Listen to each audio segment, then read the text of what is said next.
Tetapi saya kadang-kadang miris. Orang lebih memilih berbuat jahat daripada percaya kepada Yesus. Padahal di dalam ajaran Kristus, ada kebenaran, ada terang, ada pertobatan. Mereka tidak bisa melihat orang yang bertobat sungguh-sungguh. Sepertinya mereka lebih menginginkan orang itu dalam kejahatan ketimbang bertobat, datang kepada Yesus. Shalom saudara terkasih dalam Tuhan Yesus Kristus. Salam jumpa bagi saudara seiman sekalian. Saya berdoa roh, jiwa, dan tubuh saudara dipelihara oleh Tuhan kita Yesus Kristus. Amin. Nah saudara, saya ingin menanggapi sebuah video yang muncul di beranda media sosial saya, saudaraku, ya, yang mengatakan bahwa Yesus akan dihakimi oleh Allah, ya.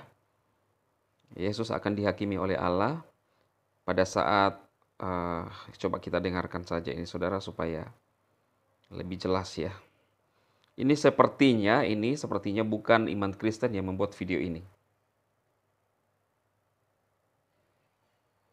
Isa bin Maryam akan di hari kiamat, Yesus atau Isa bin Maryam akan dipanggil oleh Allah untuk diadili dan diinterogasi di hadapan seluruh manusia. Lalu Allah bertanya kepada Yesus atau Isa bin Maryam, "Wahai Isa bin Maryam, apakah engkau pernah mengatakan kepada manusia, Aku adalah Tuhan, sembahlah aku selain Allah?"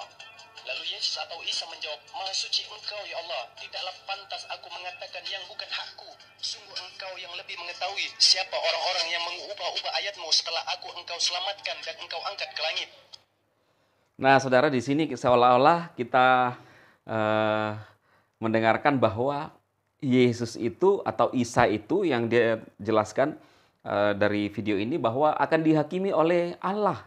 Allah sendiri yang akan menghakimi karena Allah mengkomplain bahwa Yesus katanya dituduh oleh Allah bahwa dia mengatakan Tuhan kepada umat manusia. Ya, menurut saya saudara ini adalah cerita-cerita yang tidak masuk akal, entah sumbernya dari mana, tidak masuk akal sesuai dengan iman Kristen, karena tentunya saya memberitakan kebenaran kepada saudara sesuai dengan iman Kristen, ya. Karena jelas, sangat jelas dikatakan bahwa Yesus punya kemuliaan sebelum dunia dijadikan, itu di dalam Yohanes. Kemudian di dalam Matius 28 ayat 18 jelas di sana dikatakan bahwa Yesus berkuasa di surga dan di bumi. Dari video ini kita mendengarkan bahwa katanya Yesus diselamatkan dan diangkat ke langit, saudara. Padahal memang dia adalah Tuhan. Kalau kita mengerti, kalau kita punya hikmat, maka kita akan bisa mengambil kesimpulan bahwa Yesus itu adalah Tuhan sendiri. Dia adalah juru selamat. Kan sudah dinubuatkan dalam perjanjian lama bahwa seorang anak akan lahir untuk menyelamatkan umat manusia dari dosa. Ya, sering berulang-ulang kali saya sampaikan saudara bahwa kita harus mengerti konsep keselamatan. Jadi kalau saudara pernah mendengarkan pernyataan-pernyataan seperti ini, ya, dia sendiri yang akan datang menghakimi dunia. Itu sangat jelas. Ketika Yesus datang dan dia akan menghakimi dunia, semua bangsa akan dihadapkan ke hadapannya. Dia akan datang di awan-awan dan semua mata melihat waktu kedatangan Tuhan Yesus untuk menghakimi dunia. Dialah Yesus yang kita kenal, tetapi dia adalah Tuhan, Elohim, Abraham, Ishak, dan Yakub, Israel, saudaraku, yang nyata di dalam Tuhan Yesus Kristus. Tentu saja semua orang berhak untuk berpandangan dan punya pemahaman, ya. Tetapi kita sebagai orang yang percaya, paham benar-benar bahwa dia datang untuk menebus dosa kita dan dia akan menyelamatkan kita. Ada banyak kesaksian yang mereka dijamah dan ditemui oleh Tuhan Yesus secara supranatural. Dan mereka bertobat, mereka kembali berbalik kepada Tuhan Yesus, Tuhan yang benar, saudara. Saya kadang-kadang heran, saudara, dengan pernyataan-pernyataan mereka ya, yang hanya memojokkan, bahkan mereka tidak mengerti kisah-kisah dalam Alkitab. Memang terkesan mereka juga sedikit mengetahui, saudara, yang menceritakan tentang Abraham, yang menceritakan tentang Adam. Ya, saya melihat sebuah postingan juga di media sosial di mana menceritakan katanya ular yang menggoda Adam, saudara. Padahal ini kisahnya sudah sangat salah dari awal. Jadi dia menuduh iman Kristen itu janggal, saudara. Kenapa? Karena dia mengatakan iblis menggoda Adam dan iblis pula yang menggoda Tuhan Yesus. Padahal waktu dia menceritakan awalnya itu sudah salah. Yang digoda oleh iblis itu adalah Hawa, saudaraku. Bukan Adam. Nanti setelah Hawa memakan buah itu lalu diberikan kepada Adam pada saat itu. Itu cerita di Alkitab. Jadi untuk menanggapi mereka, start awalnya saja, cerita mereka saja sudah salah, apalagi selanjutnya ceritanya nggak bakalan cocok, saudara. Dan mereka tidak mengerti konsep keselamatan, konsep penebusan. Ada orang yang mengklaim bahwa mereka yang bertuhan.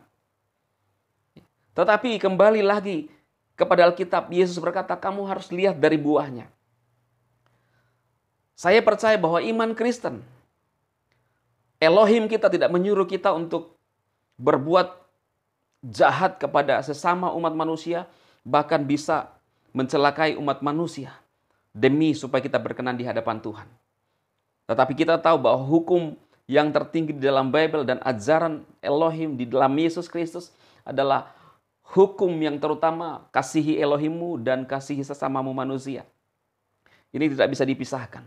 Dan dari beberapa ribu tahun yang lalu, bahkan sampai sekarang ini berabad-abad, ajaran ini akan terus luar biasa dalam kehidupan umat manusia.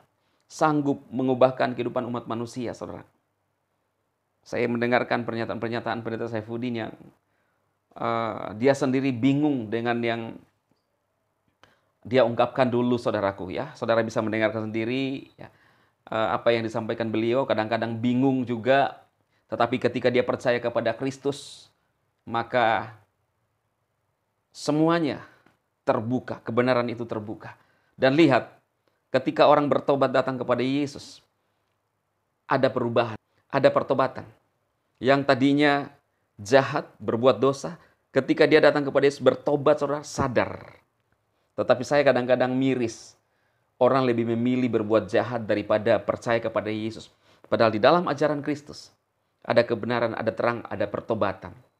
Mereka tidak bisa melihat orang yang bertobat sungguh-sungguh.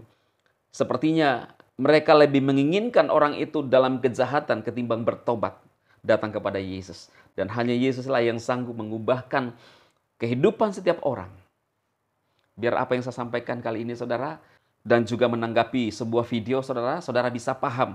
Tujuan saya adalah untuk menguatkan saudara seiman. Jangan sampai kita disesatkan dengan pemahaman-pemahaman yang tidak masuk akal, yang sepertinya sesuatu lelucon buat kita iman Kristen. Tapi percayalah, saudara bisa men-share ini, sampaikan kepada anak-anak saudara, untuk mereka tetap percaya bahwa Yesus itu datang, bukan untuk diadili dan dihakimi oleh Allah, tetapi dia sendiri Elohim, dia sendiri Tuhan yang akan menghakimi umat manusia sesuai dengan perbuatannya. Tuhan memberkati.